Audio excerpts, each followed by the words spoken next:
Now, first of all, the State of the State was held this past Wednesday, and it was an incredible honor to be asked to escort the governor into the House chambers along with some of my colleagues and the entire state that was watching. So I hope I did you proud.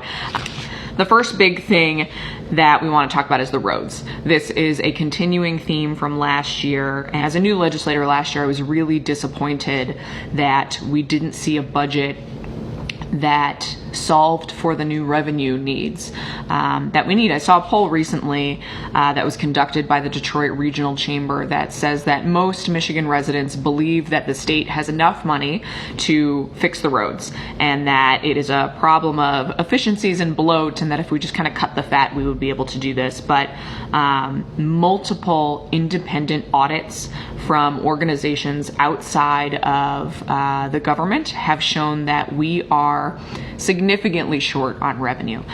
We need at least $2 to $3 billion annually just to really solve the roads issue. But what the governor put forward is that given the inaction last year, she has directed her state departments to allow for bonding. The longer we wait, and here in Southeast Michigan, I mean, we see the damage on Rochester Road and on 696 and on all of our major through lines here. I mean, Southeast Michigan, we get beaten up.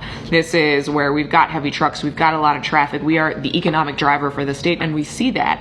So by moving this up and by bonding, we are able to dig in and take on some projects that if we let them get worse, it is going to be so much more expensive over the long run to repair these the right way. So this is, and I want to be very clear, the governor's proposal is not a funding mechanism. It is a financing mechanism that is short term, and it is short term to be able to effectively stop the bleeding on the degradation of the roads so that we can save money and save lives in the long run. But it's still on the legislature to come up with a long-term funding model that works.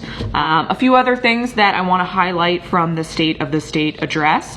The governor's office is taking action to expand overtime rights. So if you are working overtime, that threshold is going to be raised so that you can actually be paid for that overtime. And one of the things that's really important, especially to our friends in unions and labor, misclassification of employees and payroll fraud. And payroll fraud is not okay. So I know the Attorney General in the governor's office will be cracking down on that as well. Education, of course, a huge issue and something that I know all of you are concerned about as well.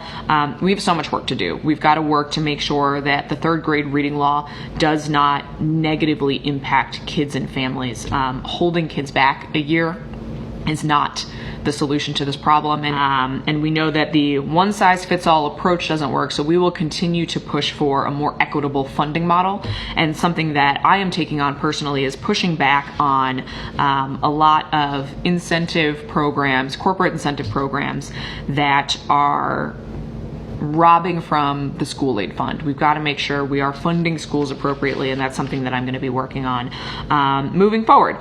On education, it is hugely important that people have post-secondary education, so I will be working to support Michigan Reconnect, which is bipartisan legislation that will provide tuition-free skills training to adults. So if you want to get a new skill, to get a new job, Michigan Reconnect is a fantastic program.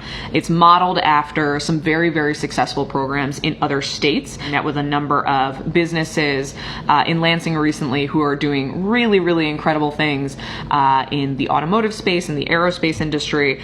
And one of the biggest challenges that I hear from businesses is we have jobs today that we cannot fill. We do not have qualified applicants, and this will help make sure that we do have Michiganders who have the skills we need to fulfill the jobs that we already have available.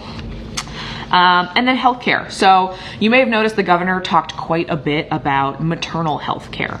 And I think one of the most shocking statistics that she shared, and I heard some audible gasps from members sitting around me, is that Black women are 3 times more likely than white women to die in pregnancy-related instances. So these are moms who are giving birth, and the maternal mortality rate in Michigan is staggering, and it's something that we need to address. But when you look at the data, Michigan has one of the lowest birth rates in the country. We are just behind Illinois, I believe, for the steepest drop in birth rate nationwide.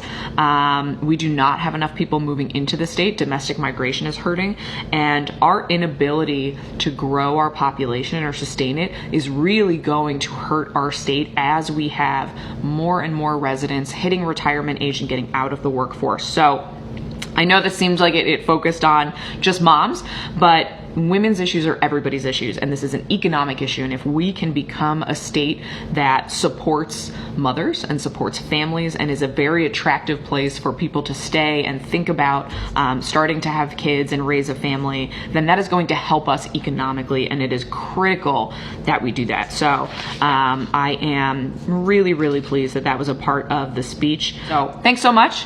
Hopefully that was a good deep dive into what's happening, and looking forward to working with you on all of the exciting things this year in 2020.